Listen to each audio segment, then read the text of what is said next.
Hi, it's now time for Chapter 5 of The Flapper Wife. Dick's roadster stood in the driveway. There was a fire burning in the living room grate, and before it, stretched out on the davenport, asleep, lay Dick. Gloria tiptoed into the room and stood looking down at him. His face was flushed, and he breathed quickly. Suddenly he opened his eyes. "Gloria," he said, and his voice was like that of a sick child who wants his mother. "What's happened to you?" Gloria asked. "Nothing," Dick answered. "I've had a nasty little cold for days, and it seems to have slipped up behind me all of a sudden. Haven't got any lemons in the house, have we?" "I guess so." Gloria went out into the kitchen. Maggie was there, tearfully peeling onions. "Maggie," her mistress said, "have we any lemons? Mr. Gregory wants one for his cold." "It's a hot lemonade he wants," Maggie said, "as I've been telling him for the last hour, but nothing would he take till yourself came home. I'll make it, and then we'll get him into bed between blankets with a hot water bottle to his feet, and let him sweat the cold out of himself by morning." She moved briskly around the kitchen as she spoke, filling the tea kettle and mixing lemon juice and sugar together in a tall glass. Gloria went back to Dick. "Come upstairs," she said. "Maggie thinks you ought to go to bed, and while you're undressing, I'll put a hot water bottle in your bed." In 15 minutes, Dick was comfortable. Gloria turned to leave the room. She wanted to telephone the employment agency about a maid to take Maggie's place, for she was sure that the first thing Mother Gregory would do would be to send for Maggie to come back to her.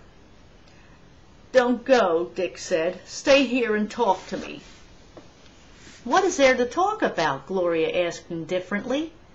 "Lots of things," Dick answered. "And what has my golden girl been doing all day?" "Fighting with your mother, mostly," said Gloria with piercing sweetness. Dick looked miserable. "And if you want to make a hit with me, you'll never ask me to have anything to do with her again," she went on bitterly. "She's been bawling me out for not doing my own housework. I notice she keeps a maid all right. And she had the cheek to tell me I ought to go ahead and have a whole family of children, when she had only one herself." Dick stared at her thoughtfully. "She had 3, you know, my mother," he said at last. "The other 2 died." "I'm sorry you rowed with her, Gloria." "That's right. Blame it all on me," Gloria replied. "It was she who started it. I was having lunch with May Seymour, and she made me leave the table and go home with her, and then started to tell me what a terrible woman I am. So I just got out of her darned old car, and you can do as you please about it, but I'm through with your family." Downstairs, Maggie was striking the Japanese dinner gong. It chimed like the very voice of peace and harmony. Gloria ran down to the dining room to eat alone. So this was marriage, facing an evening alone while Dick dozed upstairs, doing her own housework beginning tomorrow, helping Dick get along year after year, losing her looks in the meantime, while she wouldn't be much better off than her own mother.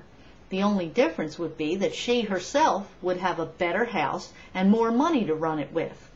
Roast lamb instead of stew, fresh peas instead of canned ones. Gloria pounded the table in her anger and disappointment. How life had tricked her. Well, she'd get herself out of this mess somehow. The next morning, Dick was better but too ill to leave the house. Gloria sat beside him while he ate breakfast before the bedroom fire. "Dickie bird," she said with all her sweetness, "I'm going to hire a maid of our own today, dear. I want to get her used to the house before we throw our first party." "Party?" asked Dick, startled. "Now don't say we can't afford one first thing," Gloria cried. "I've figured it all out. It won't cost much for food and cocktails and a little jazz band. Not much over $100. Maggie appeared at the doorway. Miss Briggs downstairs to see you, Mr. Dick, she said. Miss Briggs, Gloria repeated. Who in the world is Miss Briggs? Miss Briggs is my secretary, Dick answered. Please ask her to come upstairs, Maggie, he went on. I told her yesterday when I left that if I wasn't able to come to the office today, she'd have to bring me my mail out here this morning. Is there any kind of table around that she could use for her typewriter? I suppose she'll have to use my spinet desk. I hope she won't scratch it, Gloria said. She was taking the ornaments and blotter from it when Miss Briggs knocked on the door. She was a small, plain woman of 30 or so. Her one good point was her eyes, Gloria saw at a glance. They were black-lashed blue ones, tired and shadowy. How do you do, Mrs. Gregory? She smiled when Dick introduced her to Gloria. What a marvelous voice, the girl thought.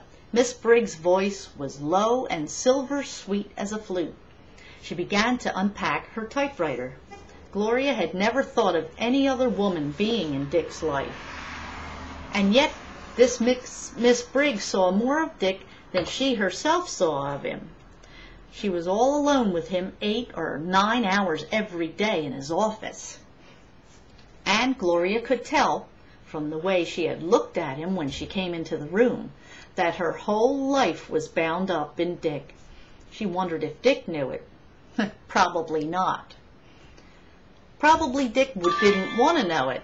Men were not interested in plain little women of 30. What they wanted was the Gloria kind of girl, the one with scented, burnished hair, skin like satin, and little useless pink-tipped hands, exquisite toys of women, and she was going to go on being that kind.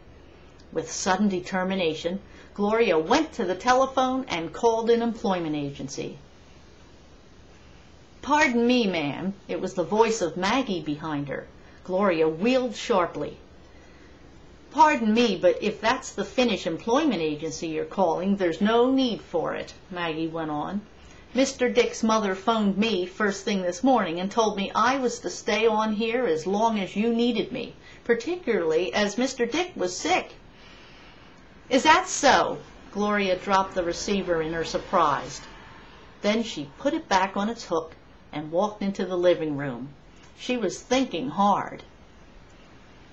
Please come here, Maggie, she called in a few minutes. What would it cost to get up a midnight supper for about 30 people?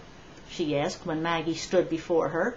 Chicken salad, sandwiches, French pastry, and coffee. And how much would you need to serve such a supper?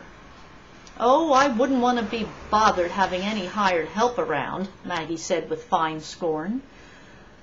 Let's see, if I make the pastry myself, I think we could do it for about $30. Well, I'm thinking of having a little party next Friday night, Gloria told her, so go ahead and make your plans. She spent the rest of the morning at the telephone.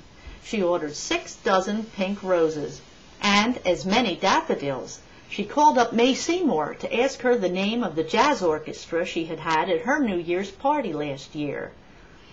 What do you think you're tearing off, a regular party? May asked slangily. Well, you want to remember one thing when you're getting your crowd together. Any party is absolute zero in entertainment to me unless Jim Carew is there. Get me, dearie? I do, Gloria answered. I'll call him up and invite him. She did. She wondered whether she ought to ask Lola and Bill how.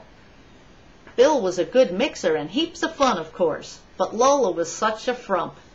She wasn't pretty anymore. She wouldn't take a cocktail.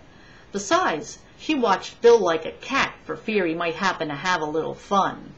Stay tuned for part 2 of Chapter 5 of The Flapper Wife.